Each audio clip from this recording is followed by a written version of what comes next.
Rádio Rio de Janeiro, a emissora da Fraternidade, passa a apresentar Luz na Penumbra, programa que leva ao seu coração a mensagem da doutrina espírita.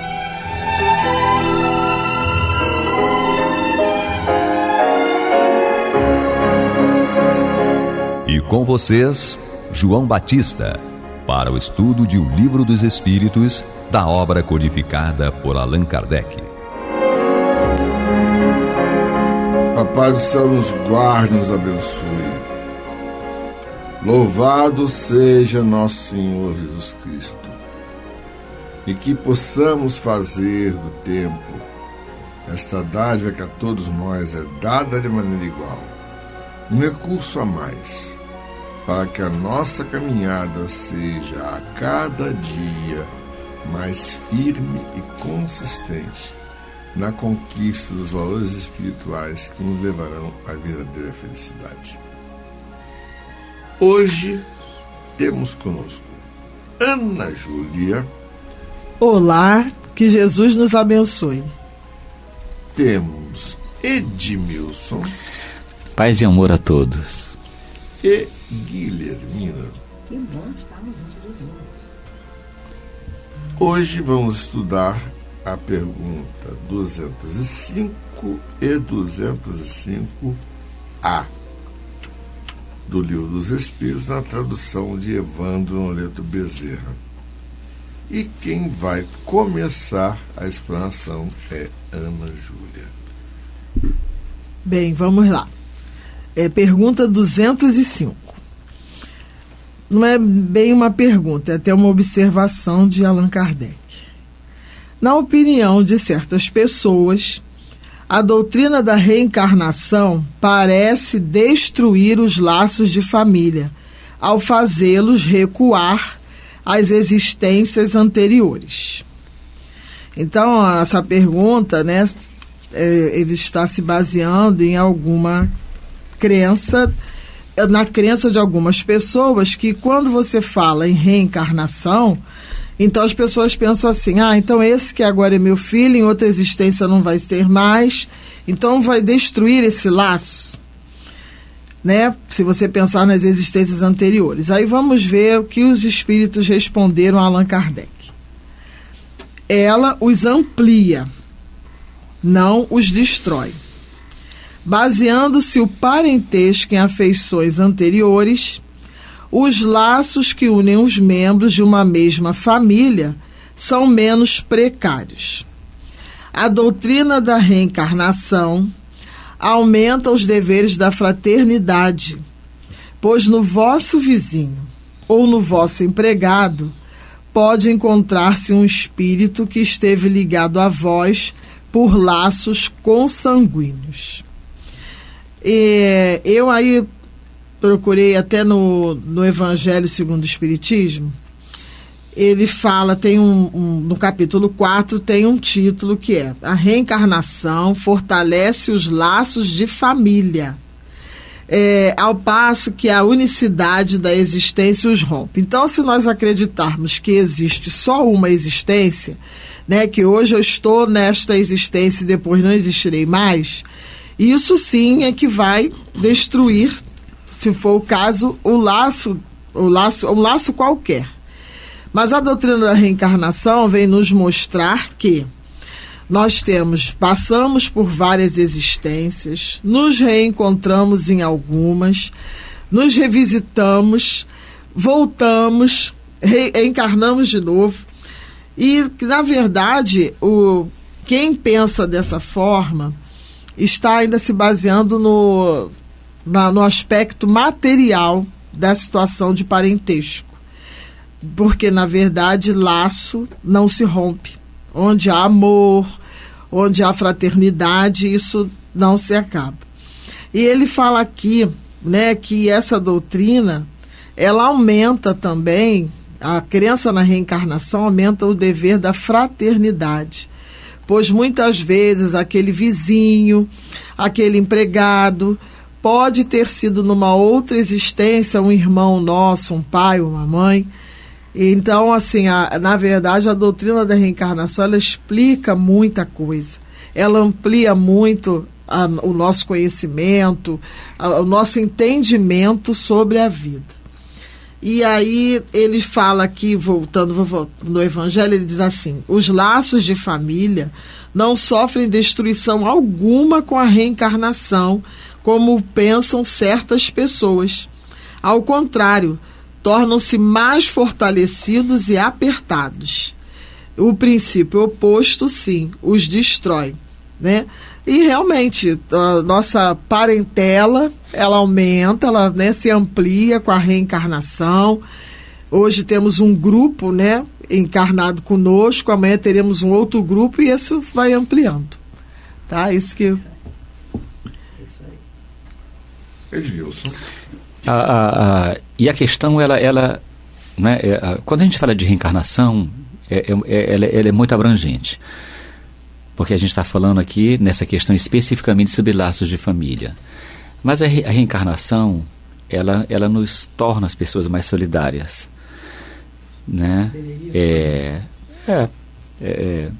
Eu lembro de uma obra que eu li, que o autor espiritual ele disse o seguinte, que muitas vezes o empregado, o subordinado, que às vezes a gente trata mal, quando a gente desencarnar, nós vamos sentir muita vergonha diante dele, porque descobrimos no plano astral que ele foi um filho amado em vidas passadas, né? Ou uma mãe amorosa, ou um pai.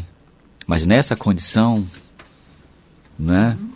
Por uma questão kármica e, bem, devido a essas complexidades que exigem os projetos reencarnatórios, essa pessoa que nos foi muito cara no passado veio atualmente numa condição de submissão pela própria evolução dele, e que às vezes é um espírito bem mais evoluído que a gente, e que devido a essa vaidade e essa posição social temporária, nós tratamos essa pessoa mal, e aí ao desencarnarmos vamos descobrir que ele era um filho amado de vidas passadas, então vamos nos sentir muito envergonhados. O conhecimento da reencarnação, ele então não somente fortalece os laços de família, como ele nos torna pessoas mais humanas e mais acolhedoras. Eu não sei quem é o meu semelhante, não é? Quando eu digo meu semelhante, quando eu estou me referindo, ou seja, eu não tenho a certeza de quem essa pessoa foi no meu passado. Eu tenho um afeto por ele, um carinho, um respeito muitas vezes, mas eu desconheço quem ele foi no passado. E muitas vezes uma pessoa subordinada transmite por intermédio do olhar um vigor e uma fibra e um carisma espiritual que às vezes a gente fica até impressionado com isso, né? O encontro com o senador Públio Lentulus, quando ele se encontra com Cristo, é narrado no livro Há 2000 anos, que ele era arrogante, ele era tinha muito orgulho da sua posição social, mas que ele, sem perceber, ele se encontrava de joelhos diante da figura do Cristo. Depois que Jesus vai embora, né, naquele momento ele vira as costas para Jesus, mas ele não percebeu que a autoridade, o magnetismo que emanava do Cristo de Deus tinha uma energia tão forte que ele não suportou, e ele teve que se ajoelhar diante daquela figura. Então, existem pessoas que têm por intermédio de um olhar, um comportamento, transmite uma condição moral impressionante, não é?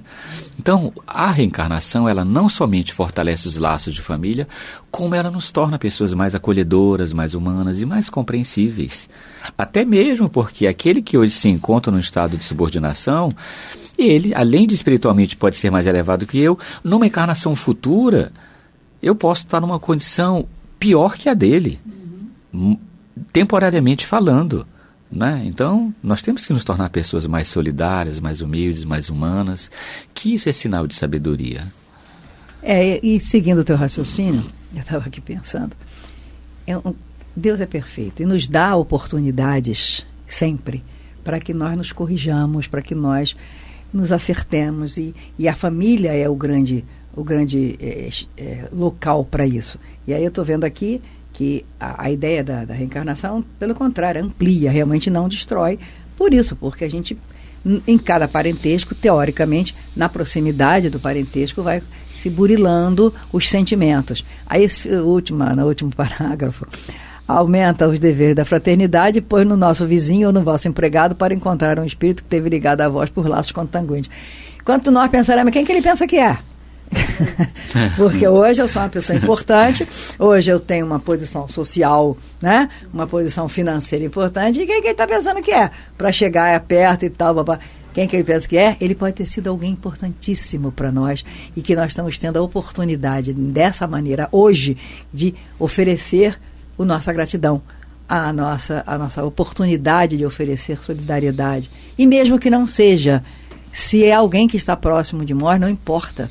Pode até ser que seja, mas mesmo que não seja, a gente tem que ser solidário, a gente tem que procurar estar, o vestir as sandálias da humildade do outro, para ver o que o outro é. Aí eu me lembro do pequeno detalhe, né?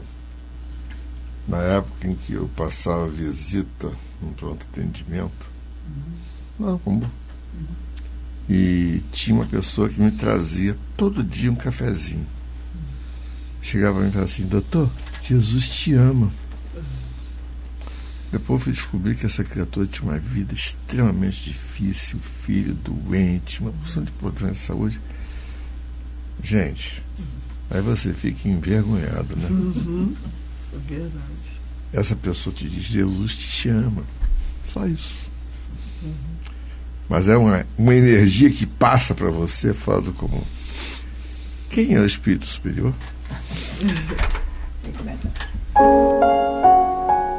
Você está ouvindo pela Rádio Rio de Janeiro o programa Luz na Penumbra, com estudo de O Livro dos Espíritos, na apresentação de João Batista. A 205A é contigo, Guilherme. 205A.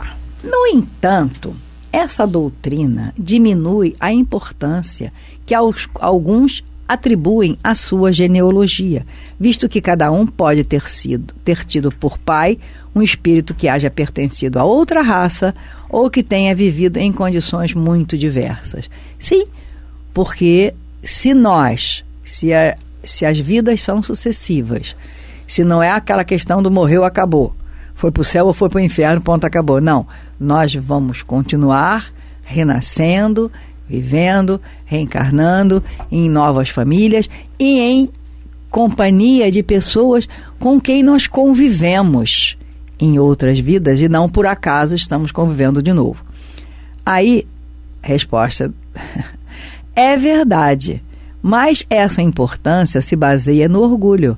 É aquela história, como eu hoje sou uma pessoa importante, de repente, né, sem comentários sobre considerar-se importante, acha que qualquer outro que seja, aspas, muitas aspas, inferior, não merece nem atenção, que dirá afeto. O que a maioria das pessoas venera em seus antepassados são os títulos, a posição, a fortuna. Não, eu sou o herdeiro do conde fulano. Não, a minha família é toda, tem um nome na história. A família. Um que se envergonharia de ter como ascendente honrado sapateiro, se gabaria de descender de um nobre devasso. Mas, digam ou façam o que quiserem, não impedirão que as coisas sejam como são, pois Deus não regulou as leis da natureza segundo a vontade deles. É isso, as nossas vontades. Não importa quem foi em termos de posição social, posição financeira, posição política, a nossa família ascendente. O importante é que nós estamos fazendo hoje, para daqui para adiante, para amanhã, para depois, o que eu estou fazendo para com aqueles que vieram na minha consanguinidade, no meu contato, minha linha afetiva, o que eu estou deixando de contribuição real, porque é na lembrança deles que a gente vai perpetuar. Assim como na nossa lembrança nós fazemos questão de lembrar, muitas aspas, os importantes da nossa ascendência, se é que os tivemos, mas é aquela coisa, para trás foi. Deus nos dá a cada dia uma coisa chamada presente, que é a oportunidade de fazer com que tudo aquilo que nós precisamos fazer, afeto, solidariedade, fraternidade, observar o outro, seja quem for, seja que seja um familiar, seja que seja um empregado, seja um colega de trabalho, não importa. O outro, se está conosco agora, não é por acaso. Se está convivendo conosco agora, não é por acaso. E aí, a gente precisa aprender a lidar com isso. Não é fácil, claro que não é fácil. Os laços afetivos, familiares, existem para consolidar esse amor que Deus espera que nós perpetuemos na nossa existência. É compreender o outro, tentar compreender a nós próprios, tentar compreender onde é que nós estamos errando, se é que o outro que está errando e não nós. Então, isso tudo faz parte de um processo. E é o que diz aqui. A importância que a gente dá para alguém que seja de outra raça, pode ter tido um pai. Eu descubro de repente que o meu pai foi alguém de outra raça. Foi um negro. Foi um oriental. Que bom. Que bom. Levanta a parte genética. Faz seu estudo genético e vê se isso é importante ou não. Importância nenhuma. Importante é o que ele deixou para mim em termos afetivos, em termos de compreensão, em termos de conhecimento. Conhecimento, não só conhecimento técnico, claro que é importante, mas também do conhecimento de humanização, de humanidade. O que aquele exemplo foi para mim? E o que é mais importante, o que eu estou deixando de exemplo para os meus descendentes, para aquele que convive comigo, para aquele que faz da minha convivência, o irmão, o cunhado, o sobrinho, o neto, como é que eu estou deixando a minha imagem? E é no cotidiano que a gente constrói isso. É difícil a beça, porque não queiramos ou não, nós queremos sempre ser o centro do universo. Nós somos apenas, humildemente, o centro do universo. Só que não somos. Pois é, eu sou a pessoa mais humilde do mundo. Eu sou o centro do universo. Só que não somos. Nós precisamos exatamente olhar o outro. Olhar, é o ascensorista, é o porteiro, é o colega de trabalho, é o filho da empregada, é o motorista do ônibus, é aquele cara que pega o ônibus todo dia com você, te dá bom dia e nem sempre você está com boa vontade de responder. Isso são exemplos do cotidiano que a gente constrói. Claro que você não vai sair dando abraço em Deus e o mundo e vai achar que você é maluco. Mas é a forma como você trata o outro. Seja o de dentro de casa, que é o vínculo mais próximo, que a gente tem que consertar, porque queiramos ou não, vamos voltar com eles, de uma maneira ou de outra. Então vamos tentar aproveitar o hoje. O hoje é fundamental, porque a gente não sabe o que vai ser amanhã. É isso. Aliás, quando a gente coloca uns exemplos, fica bem mais claro, né? O texto aqui, ele fala que nós sentiríamos vergonha de dizer que somos descendentes de um nobre sapateiro e nos sentiríamos envaidecidos de falarmos que somos descendentes de um devasso nobre. Não é? A águia romana, ela impunha, não é, que as pessoas se ajoelhassem diante dela e estava lá o poder. E Jesus era filho de um carpinteiro. Não é? Eu li uma obra espírita que tinha um palestrante espírita, ele era presidente dessa instituição, um excelente palestrante, grande conhecedor da doutrina espírita. Então, tinha uma pessoa que servia o cafezinho e ela, todas as manhãs, né, ela era uma das primeiras pessoas a chegar, ela limpava o ambiente e ela abria as portas para entrar um vento, abria as janelas, espanava a poeira ali, e os anos se passaram. Então, esse palestrante, né, que além de palestrante era o presidente da instituição, ele, depois de 35 anos, mais de 30 anos, né, nas lides espíritas, ele, no plano astral, ele, muito curioso, falou assim, eu quero observar agora como é que é a instituição, a qual foi presidida por mim durante longos anos, eu quero ver como é que ela funciona no plano astral, e eu gostaria de conhecer agora também o espírito que é responsável por ela atualmente no plano astral. E aí ele viu que no plano astral uma instituição ela era bem mais ampla, bem disciplinada, muito organizada, muito bonito. Então ele ficou muito curioso de querer conhecer quem era o responsável atualmente por aquela instituição no plano astral.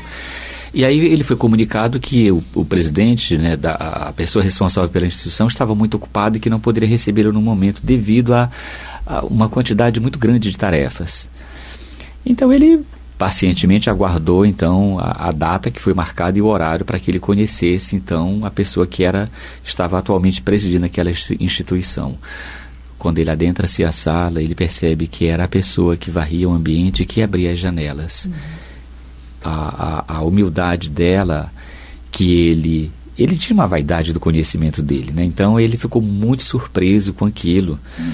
E a coisa que mais surpreendeu ele era a luminosidade que irradiava dela, devido à verdadeira humildade que ela havia adquirido ao longo da vida dela, né? Então, o conhecimento sem dúvida é necessário, sem dúvida, inquestionavelmente, né? Mas o conhecimento sem o tempero da moralização, ele é perigoso, né? Extremamente perigoso, né? E nós temos muitos casos aí. Hitler, por exemplo, ele era uma pessoa de uma inteligência muito grande, né? Tanto que ele falou assim, olha, os judeus, eles falam 2 línguas, vamos abrir aqui uma oportunidade de emprego e vamos exigir que as pessoas falem 2 línguas, né?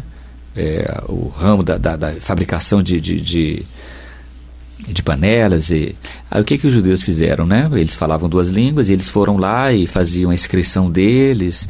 Olha, para uma vaga de emprego vem 20, 30 pessoas, imagina eles colocando 5.000 vagas.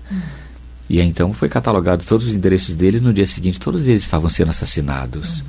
Né? Então Hitler teve uma ideia brilhante. E no entanto, moralmente, né? Então, a inteligência, sem dúvida, é um atributo que nós devemos desenvolver ao longo das nossas peregrinações terrenas, mas a humildade, inquestionavelmente, sempre tem que acompanhar isso. Essa pergunta, ela tem muito a ver, infelizmente, ainda com a nossa imperfeição, né? Realmente, nós ainda damos valor aos títulos, ao sobrenome, né? Muitas vezes uma pessoa consegue uma vaga de emprego pelo sobrenome, porque alguém olha ali, deve ser parente de fulano. Então a pessoa às vezes não observa nem o currículo, só vê o sobrenome. Nós ainda damos valor à aparência, né? A cor das pessoas, tudo isso está embutido aqui nessa pergunta, e realmente a resposta foi excelente. A pessoa se envergonha de ter um honrado sapateiro e se gaba de ter um nobre devasso. Nós temos isso até hoje, né? Nós temos, inclusive, na nossa sociedade aqui do Rio de Janeiro, né, um exemplo muito forte disso, né? Fulano foi, né, um nobre devasso e é uma pessoa muito adorada, né? Muito ovacionada ainda hoje. Então, que tomemos cuidado, né, com esse nosso comportamento. Olhemos para nós próprios. Exatamente. Que Papai do Céu nos guarde, nos abençoe. Que louvado seja nosso Senhor Jesus Cristo. E que possamos fazer do tempo esta dádiva que a todos nós é dada de maneira igual. Um recurso a mais para que a nossa caminhada seja cada dia mais firme e consistente na conquista dos valores morais que nos levarão à verdadeira felicidade. Graças a Deus. Você está ouvindo o programa Luz na Penumbra.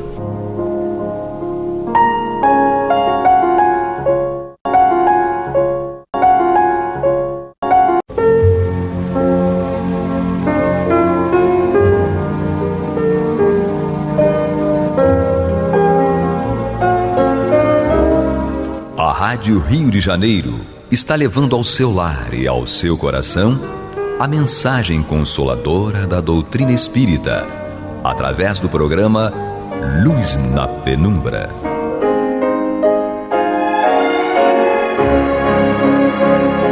E com vocês, Antônio de Pádua Barbosa, para comentar o Evangelho segundo o Espiritismo, da obra codificada por Allan Kardec. Olá, boa noite, meus amigos.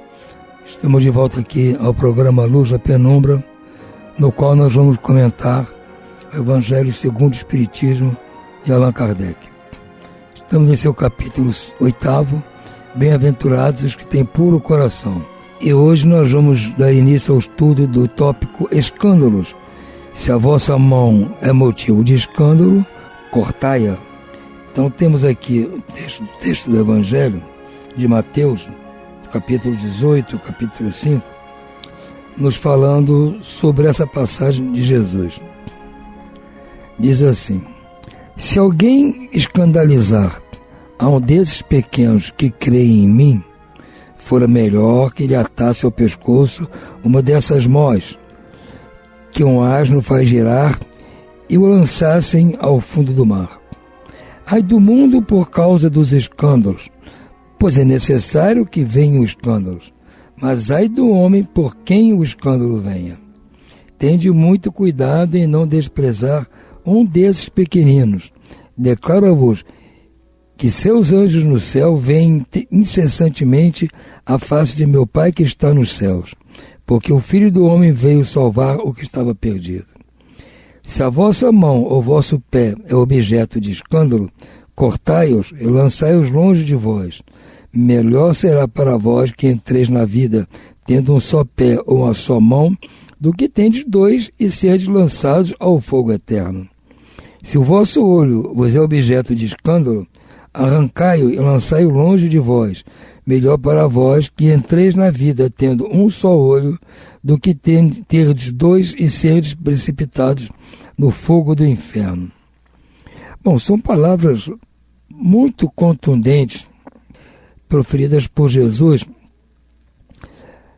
nos chamando a atenção para algumas coisas do nosso comportamento que não são adequadas e que fatalmente vão ser motivo de que nós percamos a oportunidade de, numa vida, numa encarnação, avançarmos de uma forma melhor, mais proveitosa, em direção ao reino dos céus. No sentido vulgar, escândalo se diz de toda ação que de modo ostensivo choca a moral ou a decência. O escândalo não está na ação em si mesma, mas na repercussão que possa ter. A palavra escândalo implica sempre a ideia de um certo arruído. Muitas pessoas se contentam em evitar o escândalo, porque seu orgulho sofreria com ele e a consideração de que desfrutam ficaria diminuída entre os homens. Desde que suas torpezas fiquem ignoradas, é quanto lhes basta para sua consciência permaneça em paz. São, segundo as palavras de Jesus, sepulcros brancos por fora, mas cheios de podridão por dentro. Vasos limpos no exterior e sujos no interior. No sentido evangélico, a acepção da palavra escândalo, tão frequentemente empregada, é muito mais geral, razão pela qual, em certos casos, não se compreende o seu significado. Já não é somente o que choca a consciência alheia, é tudo o que resulta dos vícios e das imperfeições dos homens. Toda reação má do indivíduo a indivíduo, com ou sem repercussão. O escândalo, neste caso, é o resultado efetivo do mal moral. Isso é importante que nós observemos aqui. Que existe a palavra escândalo, está no dicionário, tem a sua acepção comum, que ele descreveu aqui. Mas, no sentido evangélico, o escândalo tem uma outra conotação. Refere-se a uma ação má de um indivíduo a outro indivíduo. Provocar um escândalo é fazer com que a pessoa sofra de alguma maneira ou de alguma forma. E normalmente vai ser feito isso em função daquelas próprias dívidas que a pessoa tem que resgatar. Ela tem que resgatar algumas coisas, como todos nós temos que estar aqui para resgatar o nosso passado. Agora, ninguém tem o direito de chegar aqui e futucar a minha situação para que eu sofra, então, em função daquilo que eu estou devendo. Tudo bem, eu estou devendo, mas ninguém tem direito de me cobrar. É isso que Jesus está nos dizendo. É preciso que haja escândalo no mundo, disse Jesus, porque os homens, em razão da sua imperfeição, se mostram inclinados a praticar o mal. e porque as más árvores dão maus frutos. Deve-se, pois, entender essas palavras que o mal é uma consequência da imperfeição dos homens, não que haja para estes obrigação de praticá-lo. Então é isso, Jesus está sendo direto. No mundo haverá escândalos. Escândalos por quê? Que são os escândalos? São coisas más que vão acontecer com as pessoas que estão aqui. Todos nós temos na nossa, vamos dizer assim, papeleta algumas coisas para resgatar. E vão resgatar através de escândalos. Esses escândalos são as dores pelas quais nós vamos passar. Mas não estão passando ali inocentes. Estamos devendo mesmo. Então diz Jesus, ai do mundo por causa dos escândalos, porque os escândalos há de vir. Exatamente, tem que estar com pena de nós que nós temos que passar por esses escândalos todos. Faz parte do processo evolutivo. São as causas anteriores das nossas aflições. Nós estamos sofrendo aflições hoje em função de coisas que fizemos no passado. Ou um passado muito remoto, em outras vidas, ou um passado mais próximo, nesta própria vida. Agora, o que Jesus diz? É necessário que esse escândalo venha. Então, o mundo, nós temos que passar por esses escândalos. Mas segue ele aqui. É necessário que o escândalo venha, porque estando em expiação na terra, os homens se punem a si mesmos pelo contato de seus vícios, cujas primeiras vítimas são eles próprios, e cujos inconvenientes acabam por compreender. Quando estiverem cansados de sofrer devido ao mal, buscarão remédio no bem. A reação desses vícios serve, pois, ao mesmo tempo, de castigo para uns e provas para outros. É assim que do mal Deus faz emergir o bem e que os próprios homens utilizam as coisas mais ou sem valor. Então está dizendo isso. Agora, se alguém se arvorar e provocar um escândalo, me fazendo sofrer por aquilo que eu devo, esse alguém vai ser responsabilizado. É a mesma coisa que o juiz condenou você a uma determinada pena por você ter infringido a lei de alguma forma. Então, você vai ter que pagar aquela pena. Está em suspensa, aguardando a oportunidade da justiça ir lá fazer você pagar. Não interessa qual é o tipo de pena. Pode ser retenção da sua liberdade, pode ser pena de morte, pode ser pagar uma multa, não importa. Tem que pagar, mas está aguardando o processo para ver a oportunidade de ser executada a sentença. Não pode vir alguém aqui arvoradamente, não tendo direito nenhum, e me aplica a pena que eu tinha sido condenado. Ah, ele tem que ficar preso 5 anos, pega ele aqui, bota na minha cadeia da minha casa, que eu construo uma cadeia, lá e bota ele lá. Não tem direito de fazer isso. A justiça que tem que fazer.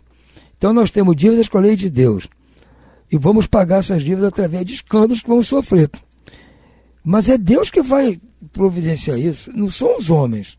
Mas o que acontece? Como nós todos ainda nos comprazemos em fazer o mal, então ficamos trocando escândalos uns com os outros.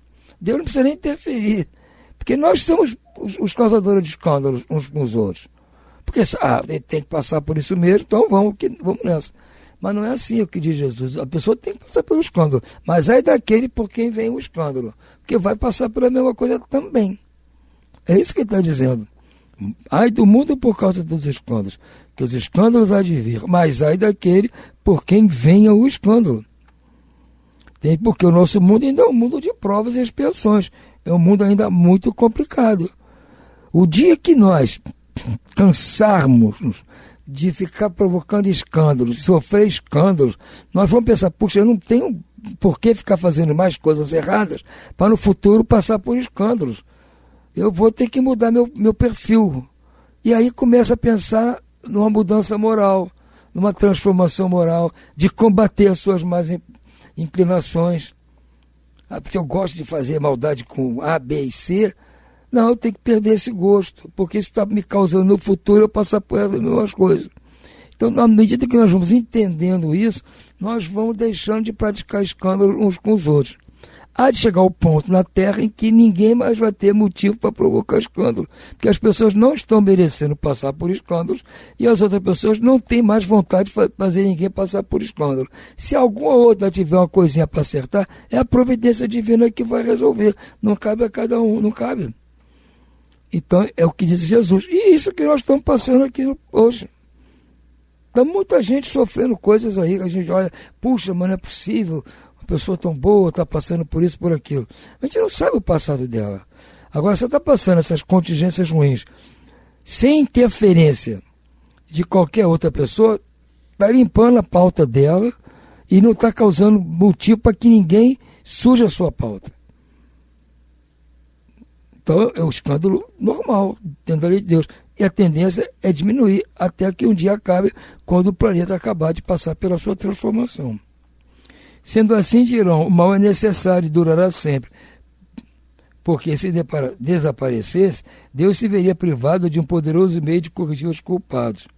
Lógico, é inútil tentar melhorar os homens.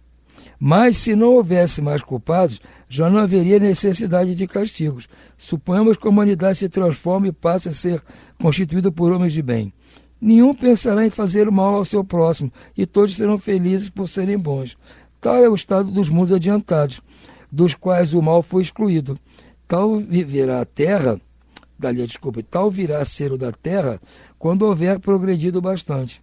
Mas enquanto alguns mundos se adiantam, outros se formam, povoando de espírito primitivo e que, além disso, servem de habitação, de exílio e de lugar de expiação para os espíritos imperfeitos, rebeldes, obstinados no mal, expulsos de mundos que já se tornaram felizes. É o que ele está dizendo. Vai chegar ao ponto que as pessoas da Terra já não estão praticando tanto mal, estão praticando cada vez menos, então estão menos merecedores de escândalo. Então não tem motivo para eles sofrerem escândalo. Os poucos escândalos que há de acontecer serão resolvidos pela providência divina. Então aqueles que gostam, continuam aqui com gosto de fazer escândalo nos outros, não vão ter como praticar escândalo, porque não tem ninguém merecendo sofrer escândalo, então eles ficam sem serventia. Porque a única coisa que eles sabem fazer é praticar o mal. Não aprenderam ainda a praticar o bem. Então eles não podem conviver com essa sociedade. Eles têm que sair daqui. Então é o que acontece nos mundos de todo o universo. Há mundos de pessoas primitivas, pessoas ainda em provas e expiações, mundos de regeneração, até mundos ditosos. Então nós estamos no mundo de provas e expiações, estamos fazendo a triagem. Estamos separando o joio do trigo, como disse Jesus, os bodes das ovelhas. Então, quando chegar o número de ovelhas, o trigo for muito, muito, muito maior do que o resto, esse resto, como minoria, não pode ficar aqui ainda inventando moda. Eles vão ter que sair, ir para um lugar, para um mundo que ainda está atrasado e que precisa de passar por escândalos. Mundos que estão ainda no estado primitivo, ou no começo das provas e expiações, como aconteceu com a Terra no seu começo, que vieram aqui espíritos exilados da estrela de Capela para vir para cá, para dar continuidade ao seu gosto de fazer o mal. Porque quem estava aqui ainda estava no mundo primitivo, ainda cometendo seus desatinos e que causaria motivo para sofrer escândalo. Então vieram esses escandalizadores para cá, que seriam úteis pela providência divina para executar esse processo. Mas isso tende a terminar, não é um moto perpétuo. Sempre vai ter, o cara precisa passar por escândalo, vai ter sempre alguém que vai provocar o escândalo, então esse alguém vai ter que passar pelo escândalo. Não, porque tem uma hora que alguém fala, eu não vou mais fazer escândalo, gente, chega. Aí quebra a corrente. É o que está acontecendo agora no planeta. Quanta gente boa tem por aí? Vocês ouvem falar, está na imprensa, na nossa casa, no nosso meio, sempre tem pessoa boa. Essa pessoa não está mais a fim de fazer escândalo para ninguém. Então o processo está acabando ali. Mesmo que ela tenha que passar por escândalo ainda, sofrer alguma coisa, ela vai sofrer resignadamente. E geralmente o que ela vai passar vai ser a providência divina que vai resolver. Não vai precisar de nenhum escandaloso para se arvorar como algoz, como verdugo que vai executar a sentença. Não vai precisar. Então é um processo de evolução lenta, gradual. Vai evoluindo. Então vamos notando que o mundo está cada vez com pessoas boas, melhorando. Mas tem muita gente má? Tem, claro que ainda tem.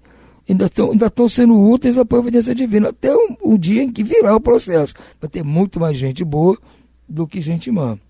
Segue Kardec. Mas ai daquele por quem venha o escândalo. Quer dizer que o mal, sendo sempre o mal, aquele que serviu sem o saber do instrumento da justiça divina, aquele cujos maus instintos foram utilizados, nem por isso deixam de praticar o mal e merecem punição. O escandalizador, ele provocou o escândalo para cumprir uma sentença da outra pessoa, mas ele adquiriu uma sentença contra si próprio. Então ele praticou mal. O seu mal foi útil à providência divina para resgatar o escândalo de alguém. Mas esse que assumiu vai ter que passar por isso. É assim, por exemplo, que um filho ingrato é uma punição ou uma prova para um pai que sofre com isso. Porque esse pai talvez tenha sido também um filho ingrato que fez seu pai sofrer. Passa ele pela pena de talião. Mas mesmo esta circunstância não pode servir de desculpa ao filho, que, por sua vez, terá que ser castigado pelos seus próprios filhos ou de outra maneira. Aqui que é o importante. Senão, o outro filho dele, o neto, vai fazer mal ao filho. O bisneto vai fazer... Não, porque há outras maneiras da pessoa, vamos dizer assim, pagar por aquilo que fez, sem depender de que tenha que haver um carrasco. Se você foi um filho ingrato, você vai nascer, vai ter filhos, eles vão agir de forma ingrata com você. E assim vai. Até que chega um ponto que um descendente seu, que precisa praticar ingratidão com seu ascendente, pensa assim, não tem que praticar, não tem que ser ingrato. Tem que mudar isso aí. Não vou mais praticar ingratidão. Não vou. Aí aquele que merecia sofrer ingratidão vai ficar impune? Não, que a providência divina vai achar um jeito dele passar por um processo de ingratidão sem que tenha alguém diretamente culpado. Pode receber uma ingratidão de uma instituição a quem ele colaborava, ele ajudava. De repente aquela instituição fala um malagrado com ele. Então ele passou pela decepção, mas não pela ingratidão, mas não precisou ninguém ser o ingrato. Então, como o processo é de milhares, centenas de milhares de anos, então não há muito problema com o tempo de ser resolvido. O importante sermos nós aqueles que param ali essa corrente de escândalo atrás de escândalo, atrás de escândalo, atrás de escândalo. Nós temos que ser aqueles que param, não os escandalizadores, mas os desescandalizadores, aqueles que deixam de praticar. Não vou fazer mal a ninguém. Mas providência divina para pensar, mas fulano precisa passar por essa situação. E ninguém aqui está com disposição de fazer isso, nem em pensamento, nem coisa nenhuma. Então, a providência divina vai arrumar um jeito. Não vai ficar impune, mas não vai ter ninguém sujando suas mãos com isso. Se a vossa mão é motivo de escândalo, cortai-a. Figura enérgica que seria absurda se tomada ao pé da letra. É que apenas significa que cada um deve destruir em si mesmo toda a causa de escândalo, isto é, de mal, arrancar do coração todo sentimento impuro e todo princípio vicioso.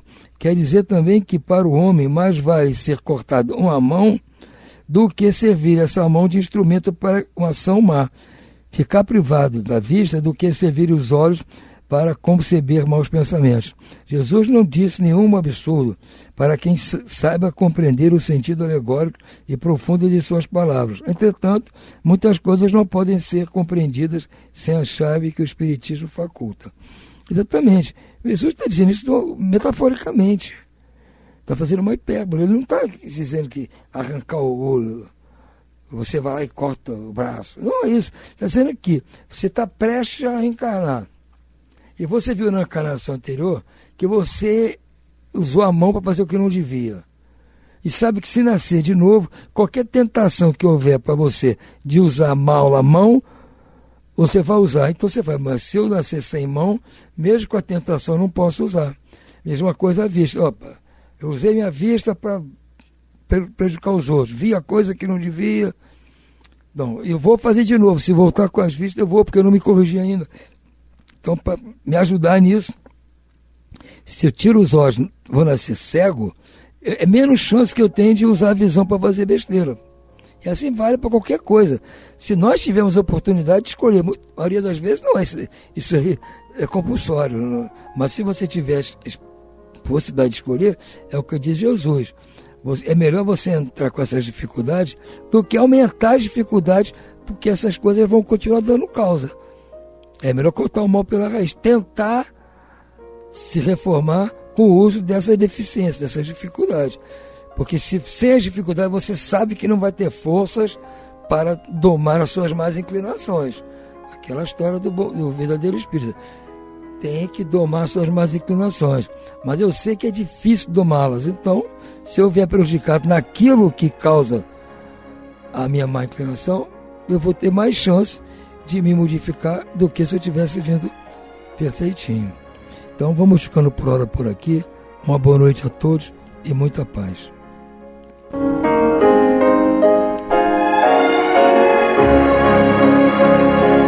E vamos ouvir agora a prece de encerramento de nosso programa, na voz de Geraldo de Aquino. Jesus, dá-nos coragem para a luta, piedade para os insultos e misericórdia para as injustiças e ingratidões. Limpa nossa alma de inveja e ambições mesquinhas, de ódio e de vingança o nosso caminho. E que dentro em pouco, ao recolher-nos de novo ao calor do nosso leito, para que o sono nos dê a paz e o esquecimento das tristezas humanas, possamos sentir, Senhor, no mais íntimo de nosso ser, a doçura indefinível do Teu amor e a grandeza incomparável da Tua divina presença. Que assim seja.